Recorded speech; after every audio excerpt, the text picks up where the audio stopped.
It's a John and Ken show. John Cobelt and Ken Champeau. Ken will be back tomorrow. KFI AM 640. More stimulating talk radio. So Eric Garcetti got sworn in as mayor yesterday. And I was going through an LA Times story about the event. You know, he gave a speech. I can't, well, I do believe it.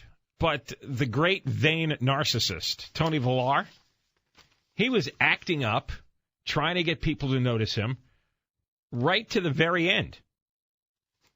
Because I'm reading, they have quotes about Garcetti's speech, and near the end of the story, it says, nearby, Villaraigosa applauded and nodded enthusiastically, getting up at one point to photograph Garcetti while he was being sworn in. No. Fantastic. Did that really happen? Yeah. An attention grab so soon after leaving office?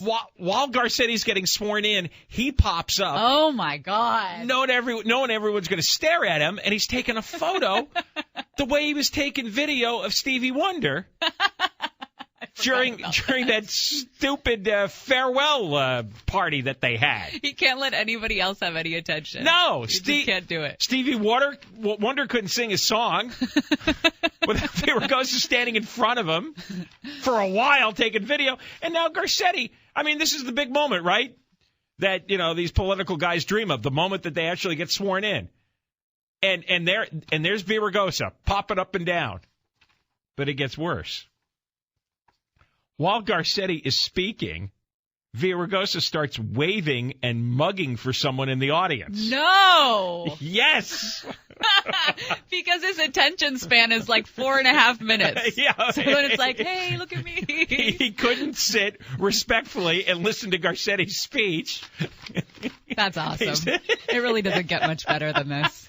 You're going to miss him so much. It's I not know. even funny. That's why that's the first thing I wanted to talk about. I've got an addiction to him. I am fascinated by these kinds of narcissists. I mean, he's got a mental disorder, and he doesn't know it. He's not aware of it at all. And, you know, it's funny, in Garcetti's speech, you know, there's some veiled shots at Villaraigosa. Of course, nobody will ever admit to it. It's carefully worded. Garcetti said, these times demand a back-to-basics mayor, focused above all else on our economy and jobs. Come on. Would that mean the last guy wasn't for the past 8 years? Los Angeles is known as one of the most unfriendly business cities in the country.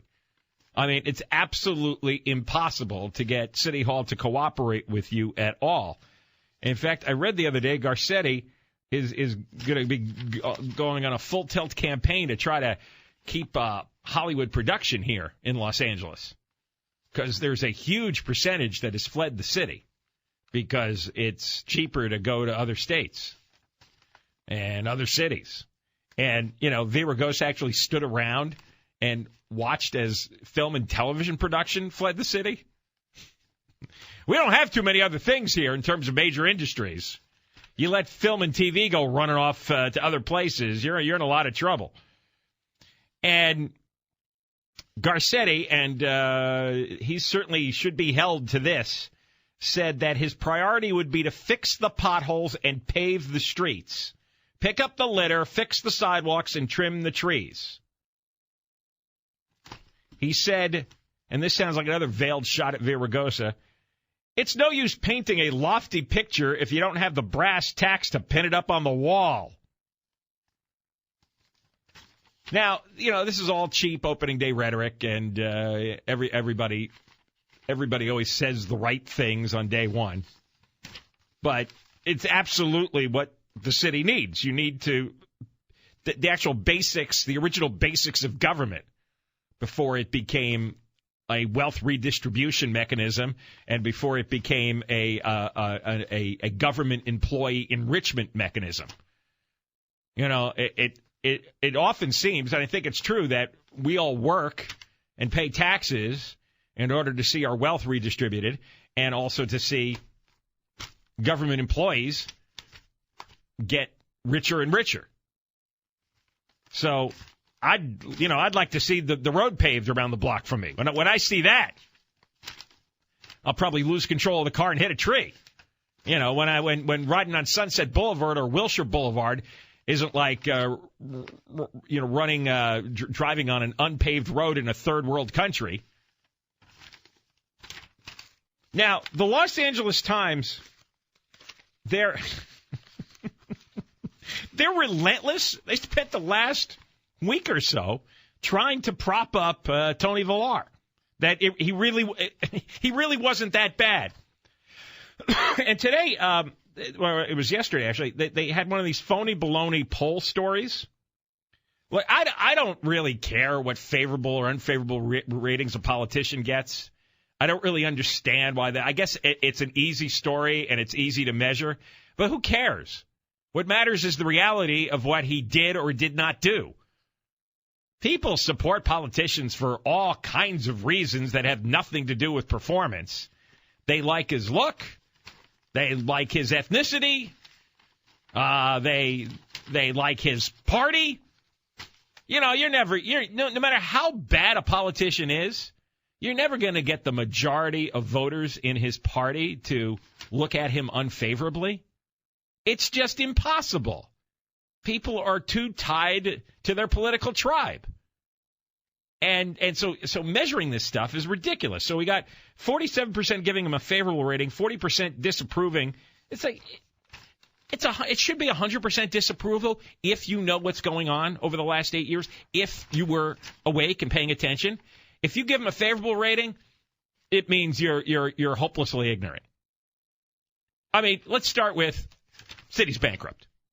All right, well, so why would you give a favorable rating to a mayor? He spent 8 years here, he leaves, it's bankrupt. Number two, the city's crumbling.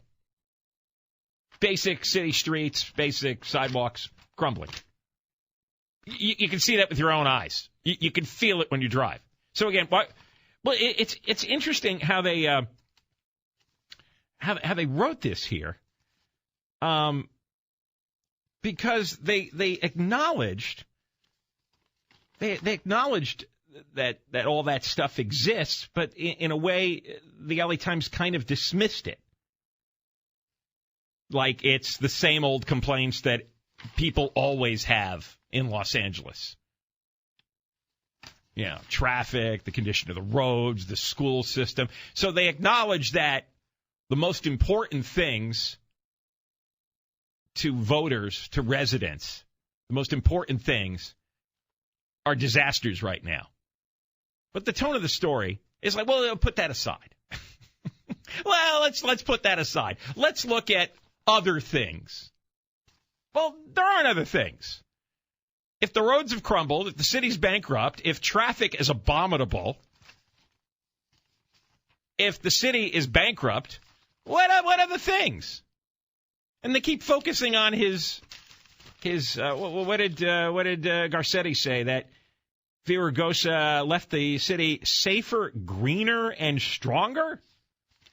Greener? What does that mean? Greener? What?